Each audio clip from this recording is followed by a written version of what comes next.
오늘 본문 말씀 가지고 십자가를 지나야 부활이 있다 라는 말씀으로 하나님의 말씀 선포합니다. 우리는 늘 주변에 성공하는 사람들이나 또 편안하게 사는 사람들을 바라보면서 나도 빨리 안정을 누리고 싶다는 마음이 들게 됩니다. 그래서 어떻게 하면 나도 저 사람처럼 더 빨리, 더 쉽게 자리 잡고 편안하게 살 수 있을지 고민합니다. 그러나 그 누구도 쉽고 빠르게 성공의 자리에 오른 사람은 없습니다. 우리는 볼 수 없지만 모두 다 우여곡절과 또 많은 시행착오를 거치고 나서 그 자리에 올라가게 되는 것입니다. 이렇듯 인간은 본능적으로 편한 길을 원합니다. 그런데 여러분, 이 편한 길을 향한 본능은 우리의 신앙에도 그대로 드러나게 됩니다. 신앙생활도 마찬가지입니다. 우리는 당장 성령으로 충만해서 모든 문제가 해결되는 능력을 갖기를 원합니다.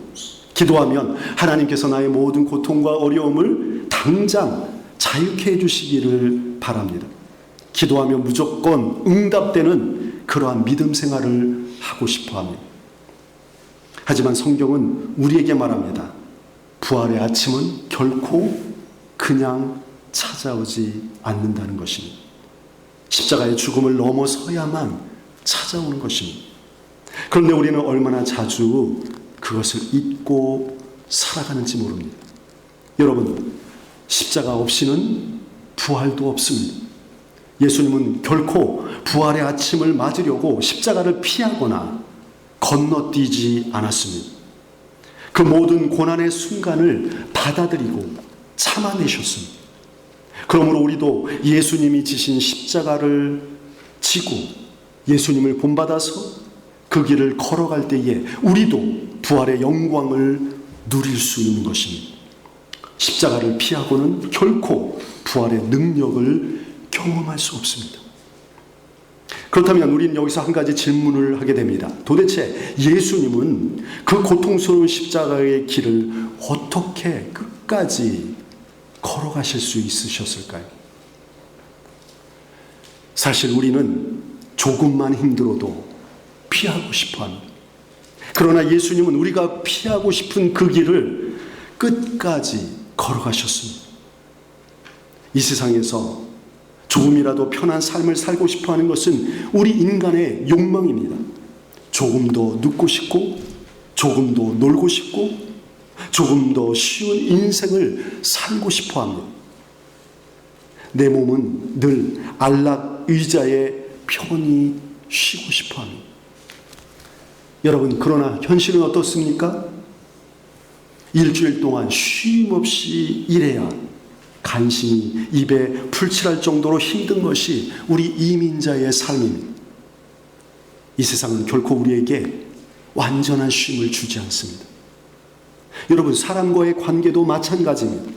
우리는 끊임없이 불편한 마음, 미운 마음, 서운한 마음, 이런 마음으로 하루에도 수백 번 흔들리며 몸과 마음이 편히 쉴 틈이 없습니다. 여러분, 그렇다면 우리 예수님은 어떠하셨을까요? 예수님은 이 세상에 오셔서 편한 삶을 사셨을까요? 신이니까, 인간으로 오셨지만 신이니까 그 모든 어려움을 그냥 초월해서 편하게 사셨을까요? 그렇지 않습니다. 우리 인간과 똑같은 모양으로 오셨기 때문에 예수님도 우리와 같이 동일하게 고통의 길을 사셨습니다. 그래서 누가복음 9장 58절에서는 이렇게 말씀합니다. 여우도 굴이 있고 공중의 새도 집이 있으되 인자는 머리 둘 곳이 없도다. 예수님은 머리 둘 곳조차 없이 우리를 위해서 사셨습니다. 식사할 겨를도 없이 사역하셨고, 여러분, 풍랑이 있는데 제자들은 무서워 벌벌 떠는데 예수님은 얼마나 피곤하셨으면 배 뒷머리에서 골아떠 떨어져서 죽으셨습니다. 병자를 고치시고 복음을 전하시며 끊임없이 자신을 내어주셨습니다. 그리고 겟세마네 동산에서는 땀방울이 핏방울이 되도록 기도하셨습니다. 제자들은 잠들었지만 예수님은 홀로 그 밤을 새면서 기도하셨습니다. 결국 가룟 유다에게 배반당하시고 제자들은 모두 도망갔으며 베드로마저 3번이나 부인했습니다. 그리고 빌라도 앞에서 사형 선고를 당하시고 채찍에 맞으시며 십자가에 달려 죽으셨습니다. 그렇다면 우리 예수님은 왜 이 길을 끝까지 참고 견디셔야 했습니까? 그것은 십자가의 길이 단순한 고난의 길이 아니라 온 인류를 대신하여 죽은 구원의 길이기 때문입니다. 그래서 하나님은 예수님께서 자신의 모든 것을 내어주시고 십자가에서 죽으셨을 때 그를 죽음에서 살리시고 온 세상의 구원자로 세워주셨습니다. 비록 십자가의 길이 너무나 고통스럽고 힘든 길이었지만 예수님은 온 인류를 구원하시기 위해서 자신의 몸을 온전한 희생 제물로 내어주신 것입니다. 그로 인해서 하나님과 인간 사이에 막힌 담이 허물어지고 구원의 길이 열리게 된 것입니다. 예수님께서 끝까지 그 고통스러운 십자가의 길을 가셨기 때문에 가능한 것입니다. 사랑하는 여러분, 우리의 현실을 한번 돌아보십시오. 왜 이 세상에는 이렇게 끊임없이 전쟁과 다툼과 미움과 고통이 가득합니까? 그 이유는 단 한 가지입니다. 우리가 하나님을 떠났기 때문입니다. 내가 주인이 되고 싶은 욕망, 나만 잘 살고 싶은 이기심, 내가 높아지고 싶은 교만, 하나님을 떠난 인간이 모인 곳에는 결국 상처와 고통만 남게 됩니다. 그래서 인간의 문제는 환경의 문제가 아니라 죄의 문제입니다. 그리고 이 문제는 인간의 힘으로는 절대 해결할 수 없습니다. 그래서 우리가 다시 살 길은 하나님께로 돌아가는 길입니다. 그런데 그 길은 우리 힘으로는 결코 돌아갈 수 없습니다. 그래서 오직 예수 그리스도의 그 십자가만이 우리가 하나님께로 돌아갈 수 있는 유일한 길이시기 때문에 예수님께서 끝까지 십자가를 지신 것입니다. 그래서 이사야 선지자는 이미 이렇게 예언했습니다. 이사야 53장 3절에서 6절에 쉬운 성경은 이렇게 말씀합니다.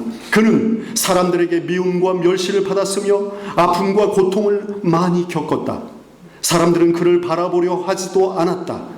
그는 미움을 받았고 우리 가운데 아무도 그를 귀하게 여기지 않았다. 정말로 그는 우리의 질병을 짊어지고 우리의 아픔을 대신 겪었다. 그러나 우리는 그가 하나님께 벌을 받아서 고통을 당한다고 생각했다. 그러나 그가 상처 입은 것은 우리의 허물 때문이고 그가 짓밟힌 것은 우리의 죄 때문이다. 그가 맞음으로 우리가 평화를 얻었고 그가 상처를 입음으로 우리가 고침받았다. 우리는 모두 양처럼 흩어져 제 갈 길로 갔으나 여호와께서 우리의 모든 죄짐을 그에게 지게 하셨다. 이처럼 예수님은 우리의 죄를 대신 지시고 죽으셨습니다. 그래서 하나님과 원수된 우리를 하나님과 화목하게 하셨습니다. 여러분께 무슨 저와 여러분은 정말 죄에서 자유하십니까? 아니면 여전히 미움과 원망과 욕심에 묶여 있습니까? 우리는 정말 부활의 능력으로 살아가고 있습니까?